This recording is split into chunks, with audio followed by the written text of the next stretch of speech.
By DJ Event Planner, Electra Voice,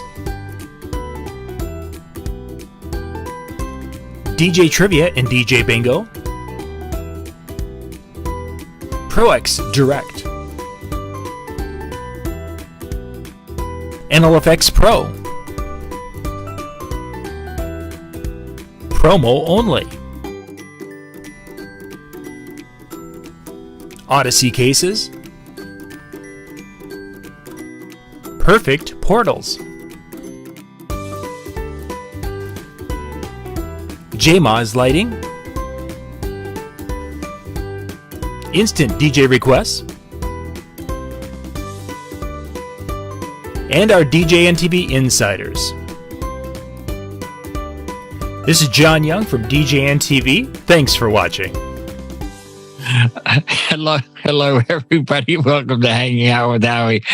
We were having a little bit of fun before this recording started, but never fun here. Come on. Well, the panel's too big, but just you know everybody here, and welcome and thank you guys for being here. And I'm so glad you're here. Because of the topic I'm going to bring up, because I am not the smartest guy in the room, so I'm in the right room. And what I want to talk about first, not us, and it's charity versus nonprofit, because it's the season. Actually, it started 4 months ago when I was contacted. And you all know that my market is like the third richest county in the whole country.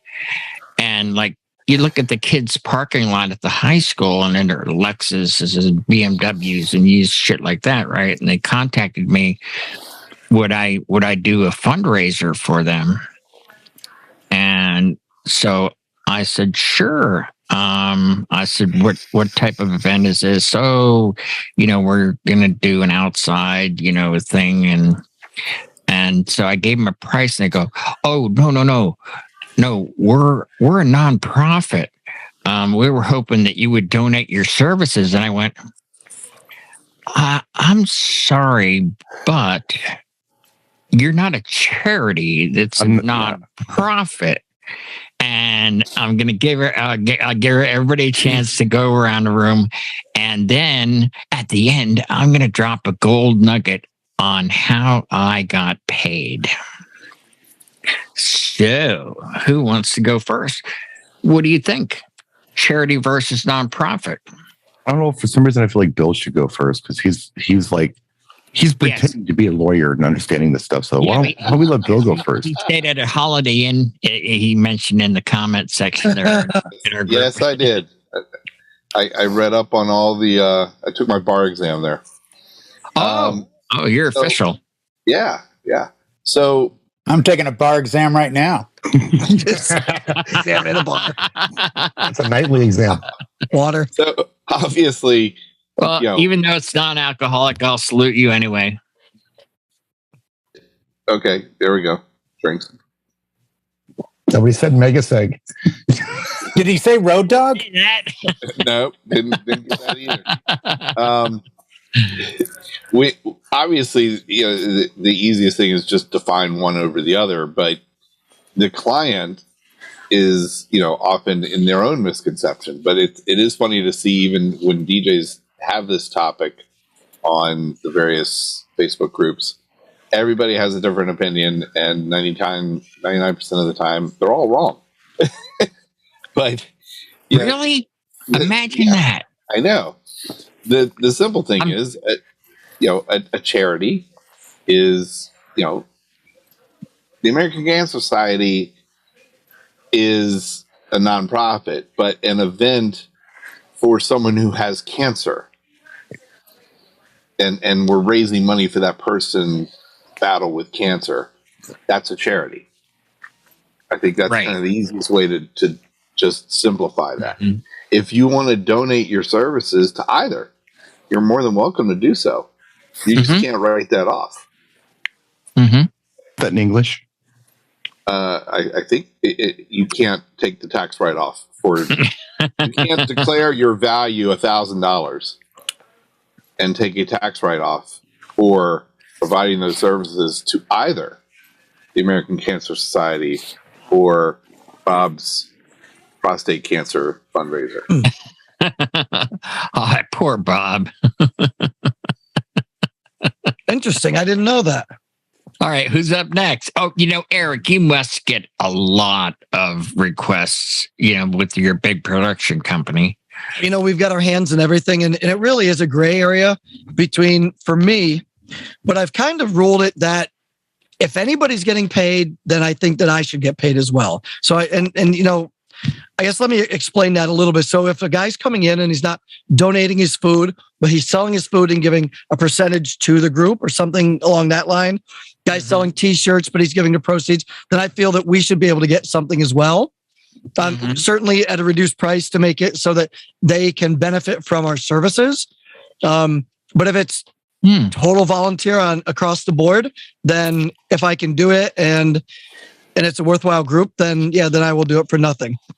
For instance, they do the Special Olympics torch run, and I will always volunteer my time for that. Then there's another group that they may be doing a gala to raise money for a new wing at the local museum or something. Then I feel that we should be getting a little compensation. So I agree. All right, who's up next? Jay, you keep raising your hand. Go ahead. You got your 3 minutes. All right, here we go real quick. 1, donate your time to whatever you believe in that you want to donate your time to. Right. 2, every time I've been called with 501c nonprofits, right, we're a charity, we're doing this, we're doing that. The way I've always worked it is I have a fee for that, and it's 50% of what I normally would charge you. And if you would like, and I've had a couple of companies do this, we'll pay you a check for your entire fee. So let's say the fee is $2,000, but I'm going to charge them $1,000.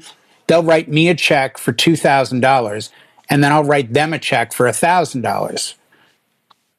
And that way I get the write-off and I get paid. Because what I've done is I've said, I'm going to do the event for $1,000. The people are smart enough to figure out if they pay me $2,000 and I give them back $1,000, I got paid, they get paid, I get the write-off, everybody wins. But as far as I'm concerned, unless it's really close to your heart, like Eric's saying about the Special Olympics torch run, and that was why I did the 24-hour set last October. I was going to donate my time for free to a local charity that dealt with breast cancer. But I'm like, everyone there is getting paid. And by the way, if you don't know, and I know this through my father-in-law, he was the CEO and president of a nonprofit. At the time in the late 90s, his salary was $475,000 a year. But he ran a nonprofit. Yeah. So don't think nonprofit don't make money. Nonprofit pays their people. They may not raise that money, but there are salaries to the individuals running and the people running the American Cancer Society. I think they make like $1.7 million a year for their CEO. I looked it up. That's how I figured out, who to donate to. I'm done. Yeah, that was well under 3 minutes. 75%. Look at Brian. Look at Brian. Yeah, I'm heavy. Yeah. Yeah. I'm all done, Road Dog. Oops. Oh, Road Dog. There's that shot. Clang. Clang.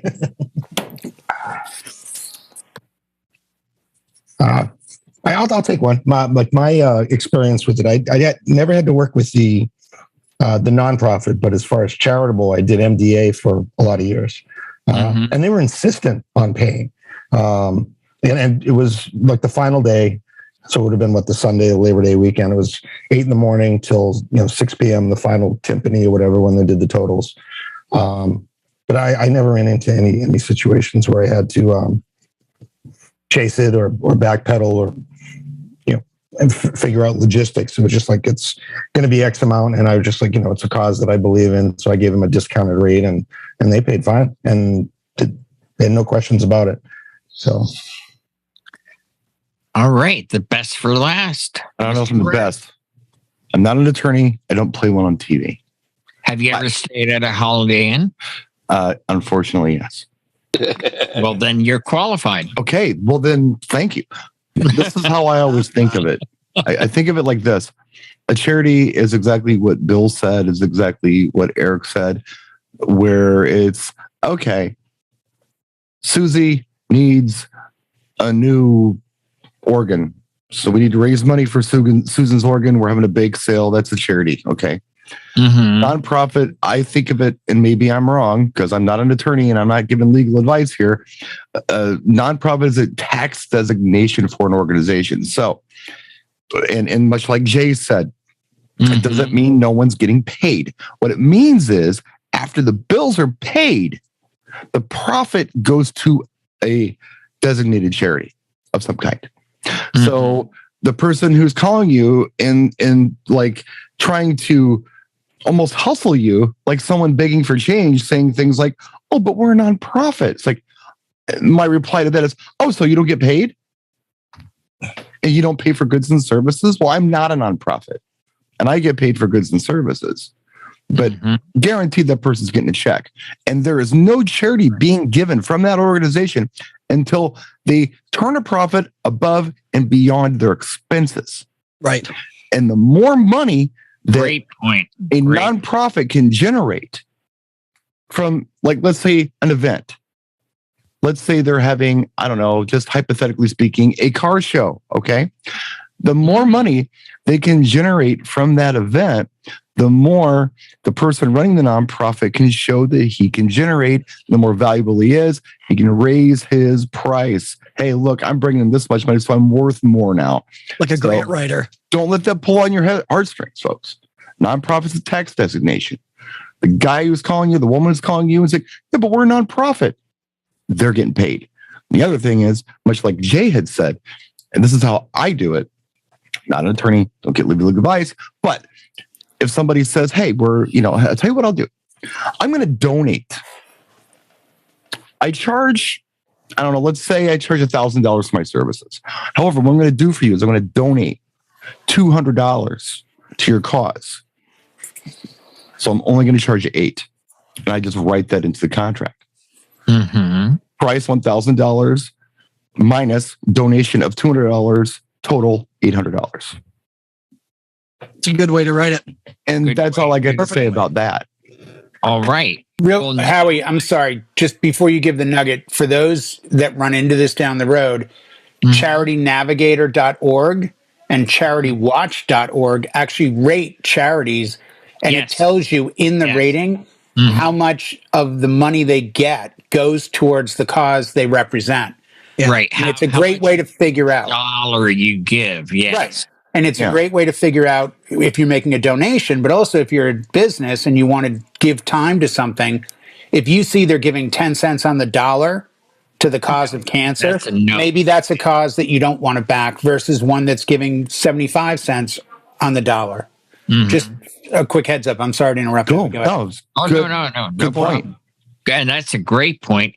And it's so easy, like you said, to look it up online and see how much of your dollar is actually going to help the people they supposedly are trying to help. And you might would be surprised. You would be very surprised.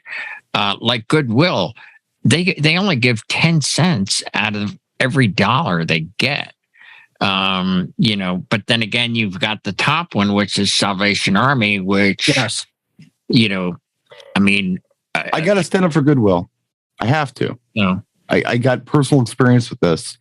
I understand about, that I get that because they're taking care of my kid. They've given him, I've given him job training. They've given him job placement, any assistance he needs. So yeah, although they're making a lot of money. I think, was it Gopher from the Love Boat is running it? Well, but isn't that who's doing it? I have. Is he really? I think so. I have. He was a senator at one point, with or congressman. Goodwill as well. And what they do though is when they take these people in, they evaluate their skills and how many clothes they can sort in an hour, blah blah blah, and they actually get subsidized by the government. Oh, sure. But nobody else is doing it. Luis didn't even. They're not really, in my mind.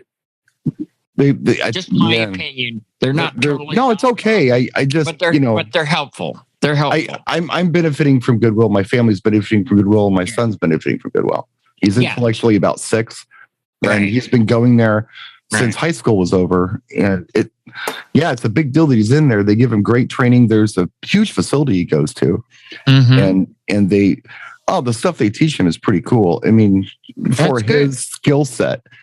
Yeah, I mean, everything from light manufacturing to buffing floors. He's now working at a pizza place. Like they brought him in to wipe tables because they figure, well, that's all he can do. No, he's in the kitchen making dough every day. He comes home looking like a Coke Lord with stuff all over him, and he loves it. It's Mod Pizza. It's like a cool chain pizza place. Oh, nice. That's awesome. I mean, I understand what you're saying, but I gotta just say a nice thing about Goodwill. Somewhere there's a human out for money. Let's face it. But it is. They all have their good aspects. They all do. And their CEO makes a lot more than what Jason. And I think it's Golfer from the Love Boat. Just like Chrissy from Three's Company. But now Fred Grandy, is that the name we're looking for? Wasn't he a congressman? Yes, he was. Yeah. All right. Now I'm gonna tell my experience in a very short. I'll give you the Reader's Digest version. Is that this high school in the 3rd richest county in the whole United States came to me and said, "Do this," and I was like, "Well, what's this for?" And like I said, they have Lexuses and BMW. These are the kids in the school parking lot, and they're raising money for their class trip to Disney World. And they want me to DJ for free. And I said, well, you're not a charity. They go, but we're a nonprofit. And I said, well, here is how I got paid. I said, apparently, obviously some of your parents or someone and certainly you can make phone calls and knock on doors with all these huge corporations. We have the headquarters for MetLife, everything else around there. I said, why not go to one of these big corporations or even Walmart? Walmart has a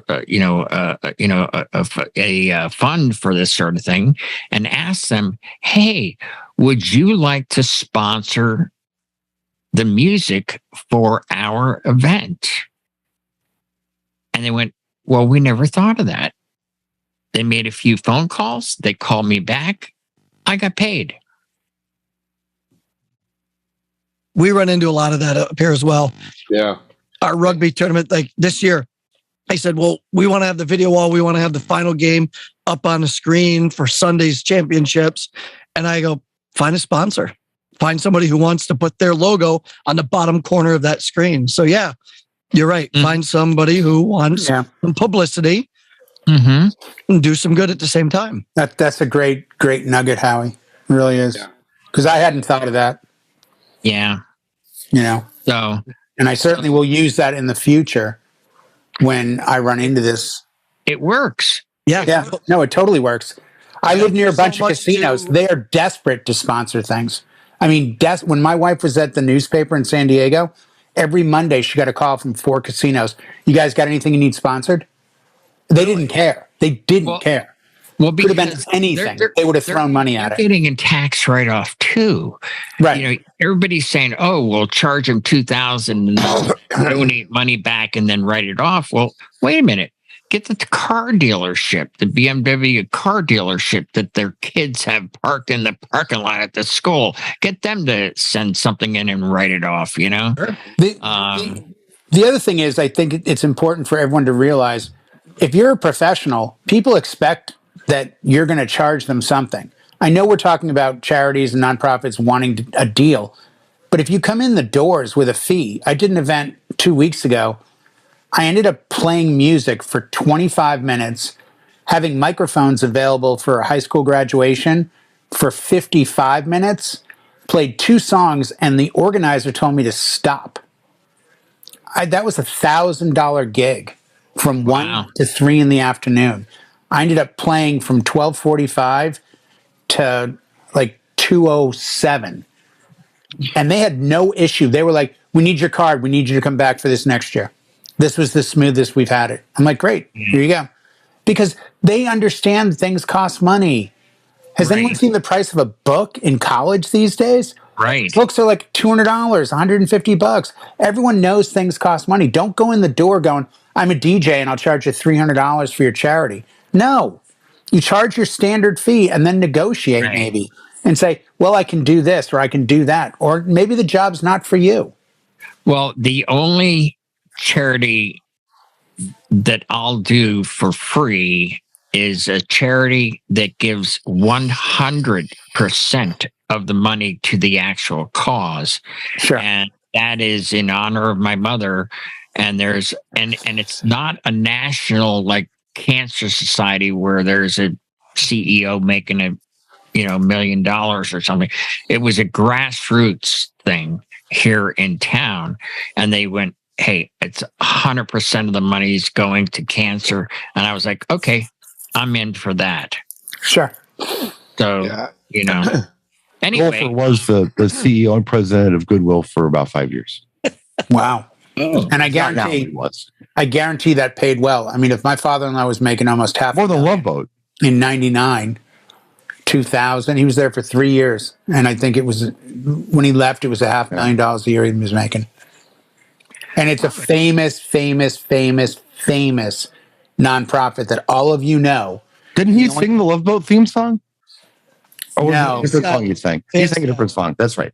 Different song. Different song. Okay. Yeah. He could have sang the Love Boat theme song. No, he couldn't have because he was a tenor. He was a tenor. And that was sung by a bass. That's really bad that you even say that. I can't, you know what? Don't start a YouTube channel. That's my advice. Alone. I can't believe he actually knows that. They'll put a band together. Don't. You Yeah. can hear it in your head. Sorry. Even. Just like I use speaking mics only, not singing mics at all my events. I had to Right. tell somebody the other night, "Hey, my daughter does a great karaoke of Sweet Caroline." And you think, I go, "I'm so sorry. I wish I'd known that. I only brought speaking mics tonight." Right. Really? There's Seriously? another of the night. I go, the mid frequencies are terrible. I go, "She could try, but she'll sound terrible." Nobody wants to sound just like telling a woman, like, "You could wear that dress, but you'll look fat." Oh, Howie likes it neat. You're going to get me going and we're going to have problems. Actually, maybe it's time to pick on Brian. No, don't pick on me. I don't know. He's suddenly in love with the Love Boat cast, like there's no tomorrow. I'm just saying, golfer. Love Boat. See, that's a bass voice. Well, I called you you were rendering a video and I called you. Yeah, like 3 o'clock in the morning. Yeah, well you were right there and it wasn't that late, was it? That's how it's 8 my a.m. time. Yeah, it was. No, 3 But maybe it was. But then again, we're DJs. We don't Sure. You even made this statement. I don't get up until noon. What are you doing calling me? Right. And I'll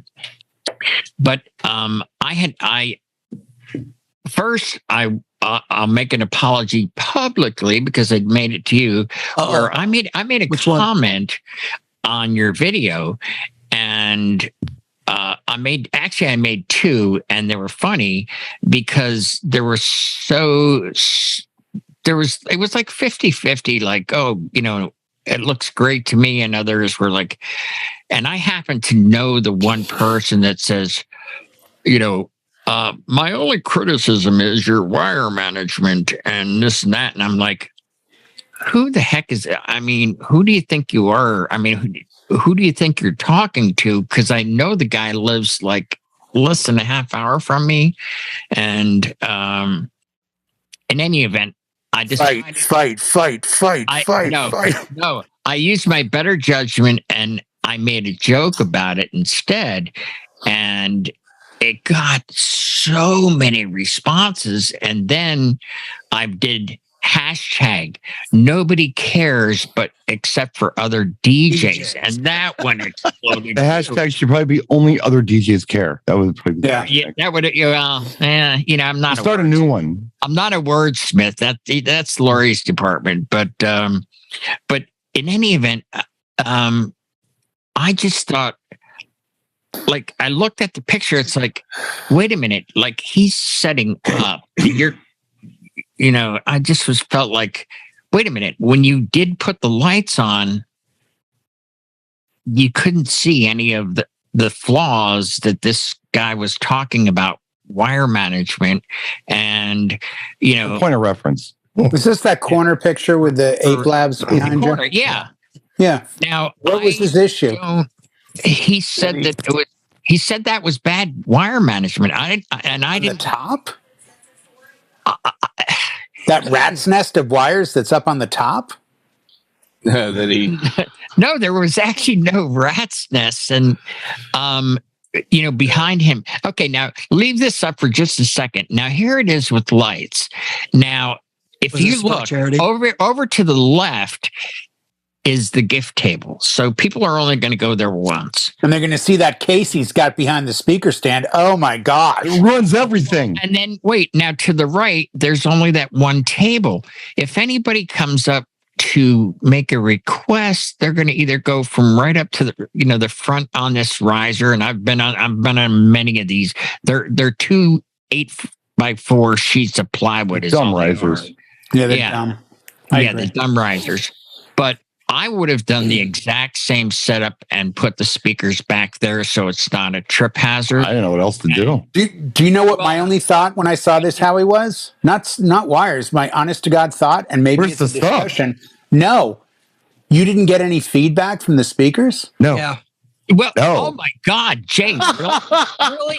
Holy shit. That was one of the comments that was the funniest. That's what I ever. thought. Awesome. It was like, you don't know how, wait a minute. How long have you been a DJ? You don't know gain structure or how to set up a system? Yeah, despite using a Pioneer mixer, I was not getting feedback. I can take my microphone and hold it right up to the speaker and there won't be any feedback. Well, I can tell you that 90% of the DJs I know wouldn't run their speakers behind them because they're afraid of feedback. For sure. So either we don't know gain structure, You don't. or it's a topic that's not. I always have mine to the side of me. So in an example like his, I would have pushed myself back and put the speakers directly next to me or a foot in front of me. It's the responsible thing to do. Yes, but I tested it. And when I saw them in the back, I'm like, that's really cool. And I've seen other DJs do that, and I'm like, wait a second. I like this. It's getting better spread, but I'm going to get feedback the second I get on the mic. No, you won't if you set it up right. But you can't have a mid-heavy system and expect no feedback. But if you are responsible with your mid-range and you do a good gain structure of not going above 0 dB anywhere, either on the speakers themselves or on the mixer, you're not going to be a problem. Mm-hmm. And there's a few tricks that we learned from experience because we're old. Electric voices. You know, we do, but here's the point, Howie. You know them. Wait, before you go on, Jay. Here's the funny part is the first one that made the comment about, my criticism is this, which was wire management. I'm like, wait, he's not even done setting up. You don't see the lighting yet, and things are black, and then everything disappears. Right. He's the same guy that said, wait a minute, how do you not get feedback with the speakers behind you? He's the same guy. And that's when I said, wait a minute, how is it that you're a wire management expert, but you don't know how to prevent feedback? But I think it's a common thing. The criticism I have on that, just if anybody cares to hear what I have to say on this, is that, and this is the bottom line. I think that most DJs out there are worried about the wrong crap. This guy is so hyper-focused on cable management, yet he hasn't even bothered to figure out gain structure. Right. You know what? Maybe that's not the most important thing you do. Well, you're proving my point that I've had for 20 years, which is the biggest enemy of the DJ is the DJ. Well, social media. I'm dead serious. The biggest enemy that I have, any market, any event, is another DJ because they want that event or they're critiquing the way I do what I do. Hey, whether I'm at a show or not, I get I can't tell you the number of calls I get or messages I get. Hey man, can you help me out? And I look at the name and I do a little back research and I realize it's somebody that slammed me before. Yep. And I'm just like, you know what, bro? I'd go here. That's as much as you get versus the guys that I give 20 minutes on the phone going, hey, try this, try that. I had 2 guys last week. I'm just up front. Tip me on Venmo. And you know both of them. They were like, I gave them both about 15, 20 minutes of my time. Next thing I know is I'm getting Venmo hits like, you got this much money in Venmo from this guy. It's like, and I hit him up. I'm like, for what? They're like, dude, you fixed the problem. Now, when you say game structure, I use a microphone. I've done 40 some odd events this year. That's just this year. And yet I wouldn't dare put my speakers behind me because my fear is always I'm going to hit that spot where they crash and I'm suddenly in a feedback loop. You have to figure out where that spot is. And if you want me to help you with... No, I want to learn. I'm going to hit you up off the show and be like, hey, Brian, let me know. Because I would love to have the speakers behind me because I think it would be great to know they're planted against a wall and they're not going to get knocked over. They're not going to be 20 feet away in in the middle of the room.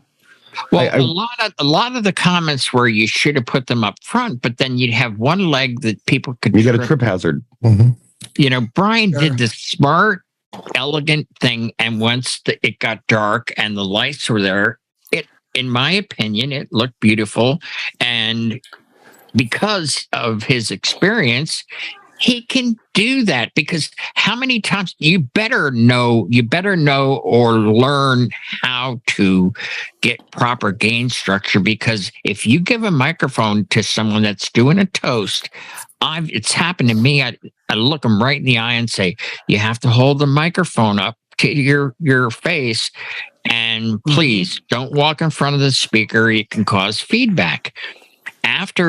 And they'll look you right in the eye and go, yes, okay, I got it. And they go right to the speaker and right to their stomach. Stand right in front of the speaker. So what did I do? I had to learn. Kill the mix. I'm not going to change people, but I can change my system so that it doesn't feed back when these knuckleheads stand in front of the speaker. Well, Howie, there was a company at NAMM that sold a device that wraps around your microphone right under the top. It's got a piece of almost like aluminum or something with a little ball on the end of it. And this guy's company is based on, he's a mobile DJ. He was at NAMM with a booth, and it's called like Mic Test or something. I don't even know. I looked at it, I wrote it off initially, but then afterwards somebody went and talked to him. He uses it at every event, and he tells everyone, when this touches your chin, you're good to talk. If this is off your chin, you could sound bad. And he's trained everybody at his events to put this thing on his chin. And I think I told you guys, I've used a mic stand for like going on 2.5 years. My toasts are 100 times better because I tell them the mic's not moving. If you move, you won't be heard. And they realize, oh, I have to stand here. That's the biggest challenge we've had since the dawn of time. I'd be happy to do more videos on the microphone thing and no feedback, but there was a lot more to that video, Howie. Yeah, there was a lot of stuff going on there to cover here to just stay on the microphone thing for too long. But it was actually funny. It really was. It was just like, I'm like, I wasn't thinking about it until you brought it up to me. And then I was actually wondering, and you were right, a lot of them are knuckleheads, and I'm like, are these guys trying to just, are they trying to punk you, or are they really? Well, I don't know. I think what happens is, or are they dumb? It happens with it seems to happen more with younger people than we're adults in the room. Jay, I know for a fact that Jay has never claimed to know it all. Jay is always asking questions. Jay has asked me questions constantly.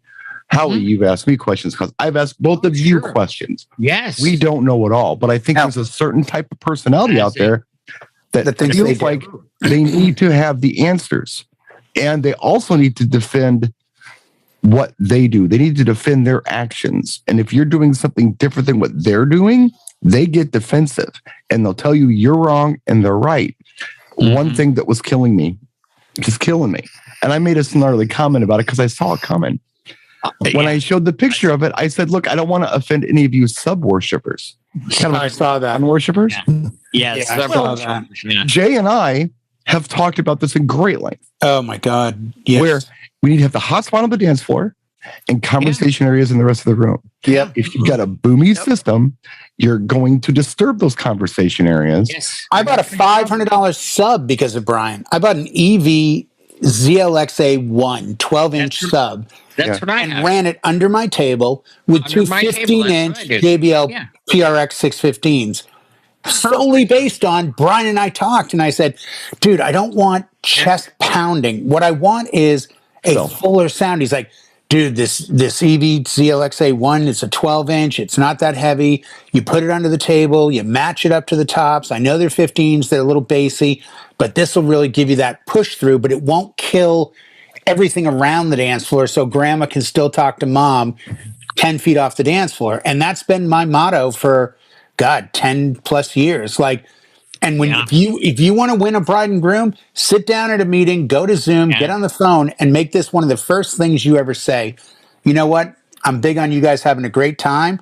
I want everyone to hear the toasts. I want everyone to hear some cocktail, maybe some dinner. But when it comes to dancing, I really want to focus on the dance floor. I want your mother and grandmother to be able to talk 10 feet away. And 100% of my clients at the end of the meeting, when I say, do you have any questions? Well, you answered our biggest concern immediately. Oh, what was that? My mom's like, please tell me he's not going to be really loud. We went to a wedding and it was so loud. But you already addressed that 10 seconds into the meeting. I'm telling you, no one's going to say you weren't loud enough. They're never going to say that. Comfortable. They're never going to say that. No. Two things that I will say here. First of all, to Jay's point, I got an unsolicited, from the father of the bride towards the end of the night. Hey, you know what? I really appreciate the volume. It wasn't too loud. But my niece's wedding 6 months ago, the next day I was hoarse. I'm not going to have that problem tomorrow. Thank you for not blowing our heads off. That was an unsolicited compliment. If I had brought a subwoofer, do you think anybody would have come up to me and said, hey, I really appreciate that bass. Thank you so much. It's all about the bass. Right. Now, I had people critiquing the light show. But not everyone. This is a minority of people. There were people who were critiquing the light show because I didn't have stuff on a pole shooting at the audience. They said, you're not creating wash. Well, of course I'm creating wash. You can see it in the video. Of course you were. And I'm creating ambience. Bounce. What I said was, I'm like, look, I don't bring this up because of the reasons Jay mentioned. I don't do light trees because I don't want to blind anybody. I can create wash, and it's a lot easier to do than it is to set up a light tree. Now, I am disabled, so this all works to my benefit. Okay? It's still true, though. And I didn't really know how true this was until I had to do it out of necessity. And then I saw the positive aspects of it and said, hey, okay, wait a minute. They like it that it's not so loud. They like it that it's not boomy. They like it that lights aren't in their eyes. So it's working out for me. I discovered this by a lot of this stuff by accident. Yeah, but Brian, you were there back in the day when I wanted to go to a smaller speaker because everyone got scared of the big ones. And you're like, oh, these RCF 10-inch are great. And I'm like, really? And I was going to go buy the 10-inch QSCs and ended up getting a deal through. Well, you had the 12s, but didn't you then go to a 10? At one point, you had 10. With an FBT, or FBT. Yeah. And all of a sudden, I noticed everyone around me was running like 4 K8s or 2 K10s with a sub. And I'm like, oh, because I noticed people coming in at a big speaker saying, wow, that looks like it's going to be loud. And I'm like, oh my God, the perception is reality. That's why the Evolve 50s are perfect. Go ahead. I'm sorry. But now, Brian said this before. It's these days, people consume music differently. So when he brought that system in, most people are listening with those little tiny headphone things. And then they go and they hear a system like his that didn't even need bass, a bass bin. And they're like, wow, that sounds really good. People are afraid to try things because they don't want. Let me rephrase this. People don't want to change things in a fear of having a failure. Where I don't give a shit. I will try things because I got balls. I'm going to try it, see if it works. I had to do this out of necessity, but guess what? It Yeah. worked. And it turns out it worked better than what I was doing before. I'm explaining this in the video you're talking about, my live stream I did. And in the comment section, I actually had somebody say, it really sounds like you're conflicted here, and you should probably get an assistant so you can tape everything up and put up light trees and bring a subwoofer. I know, that was funny. That's not what I said. Well, Who's conflicted here? I am not conflicted. Not conflicted, and you do have big balls, but Lori tells me I have BDE. The biggest balls of them all? No. Oh, I thought we were going to go AC/DC on this. BDE. You have to look it up in the Urban Dictionary. By the way, I pulled a Brian Friday night. I did a quinceanera that was 175 people in a big Masonic temple hall in a 1905 building. So all wood, big ceiling, the whole deal. Oh, echo chamber. And then the day of the event, the father of the quinceanera texts me and he goes, "Hey, bro, we're up to 250. So I show up. And I've got the Evolve 50s, and I'm on a stage that's about 5 feet, 6 feet, 5 feet above the crowd, behind 3 letters and 2 numbers that are all 4 feet high. So you cannot see me. Right. I'm literally in the back. You know what? I set up the 250s on the edge of the stage behind the head table, and I have my 10-inch Express full volume, full master, full channel, set to bass, sitting on the stage next to one of the Evolve 50s, set to booth output. Everyone heard the toast, everyone heard the dances, everyone heard the waltz. Then when it came time for dancing, I reached down to the booth and turned it up.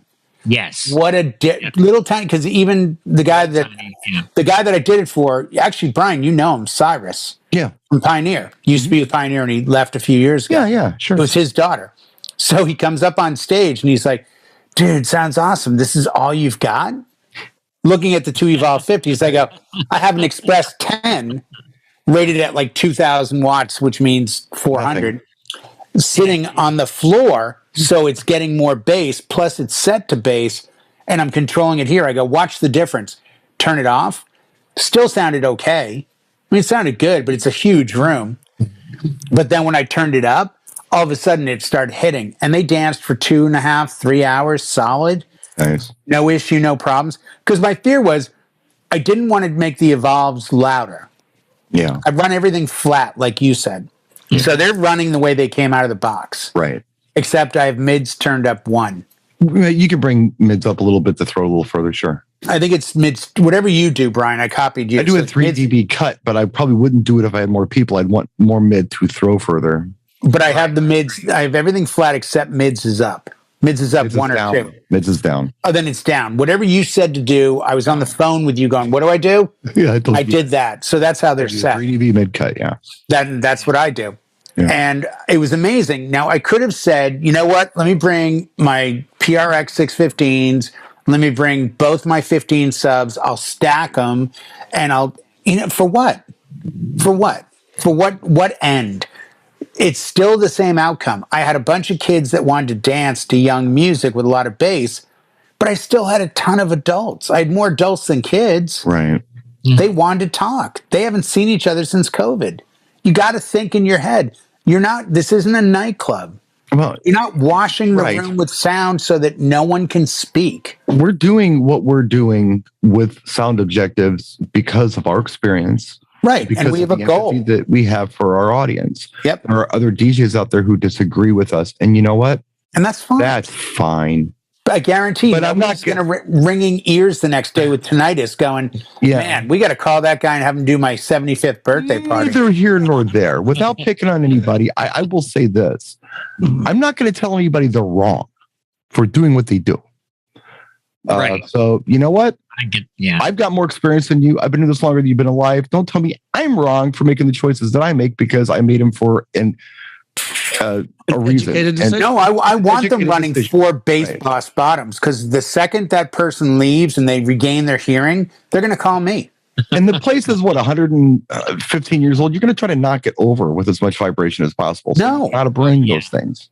90%. You want to piss off the neighborhood and make sure the police are called for noise violations. So the hall has 2 strikes, and if they get a third, then they have to surrender their liquor license. Now, I don't want to get in. I don't want to get into the famous like, oh, your events are short. But if somebody comes to me with like, I got a 5-hour wedding, so hour cocktail, hour dinner, then just 3 hours of dancing.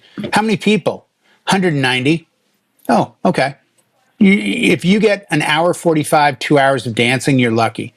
Wait, what? The other DJ we talked to said 3 hours. I'm like, no. I said, I'll bet you my career you can't get 3 hours. I'll bet you any amount of money you want. Well, cocktails 5 to 6. Okay. And then you sit down at 6:01 and eat dinner? Yeah. Are you being introduced? Yeah. Okay, so 6:15 you get in the room. First And they're day. going to start serving at 6:30. And there's 175 people, 3 courses. So now it's 7:45 when you're done eating. Maybe 8. Like, I don't want to be that guy, but let's stop living in the like it's all about the DJ who wants to show his cool mixing and scratching crap. It's for the event, not the DJ. Guys, seriously, men and women out there that are DJs, it's not for you. You are there to help assist them in having the day or night they want. Right. It is not your showcase to be the cool one. It is not. Get off the whole, look at my lights, look at my sound, look how much I spent. Look at my I have a day job making $90,000 a year, so I Plus your bought the stuff. best of the best. Get over it. See, I made a Carlin reference in there. What'd you say? Get in. Yeah. Place Oh, for my stuff versus, yeah. So you need a bigger house. When you go to somebody else's house, stuff. their stuff isn't stuff. Their It stuff wouldn't is be a the S word. DJNTV show without a Carlin reference. This Yeah, it month. really wouldn't. It really wouldn't. This month. You know, I have stuff. They have Wait a minute. I should go put my silver hat on here because I have no idea how Jay went off on that tangent from the subjects. He's magic. That's how.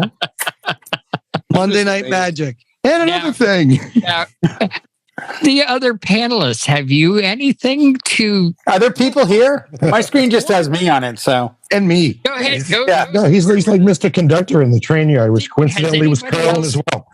Has anybody else seen a squirrel? I'll throw right. one thing out real quick. let's Yes. wrap it up. I had Saturday off this week. Ask me why.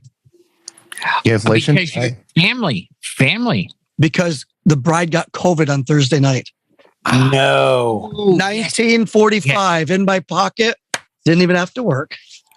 Oh man. Wow. I mean, I'm Now, let me ask you, are you pushing it to a new date? They're from Dallas, Texas. They're a 30-hour drive to me. The only I thing know, said- but if they come back to you and say, hey, we're going to work it out to get married on September this, that you're available, will you push it? yeah, for sure. Yeah. I'll take it. Yeah. I feel bad for them. It's not like they that'd broke be up. fair. I mean, what do you do? right. No, feel it. So Yeah. That's I was like, unfortunate. I mean, during COVID, I did that with everybody. I just pushed them off, even though it hurt me. I Yeah. pushed them off and rebooked them at other dates. We've Mhm. talked about this. What were we going to do? We talked about it 2 years ago, Yeah. and I felt integrity said, you can't beat them up too bad. Work your best to understand that everybody's an opportunity to either make or break your business. Yeah, Because social media has now become a thing whereby one wildfire can be next to impossible to put out. sure. And doing the right thing. And the other thing is this, don't leave voicemails. Make it a text, make it an email, have a paper trail. Don't ever get caught in the switches of, you said you'd give a refund. Where? Right. This says that I agreed to push your date forward and retain the fee if you do anything within 12 months. And you agreed by saying, thank you so much. We appreciate that. That's an agreement. Yep. All right. I am a lawyer, by the way. Hey, Andy that plays was our on TV. that's going to wrap it up for the charity versus nonprofit. Because that's all we talked about. Good night, folks. I want to be the guy or girl that finds this video, who looks at it and goes, yeah, I'm considering opening a charity or nonprofit. What are these guys talking about? Yeah. Good night, everybody. Thank you so much, and thank you guys for tuning in.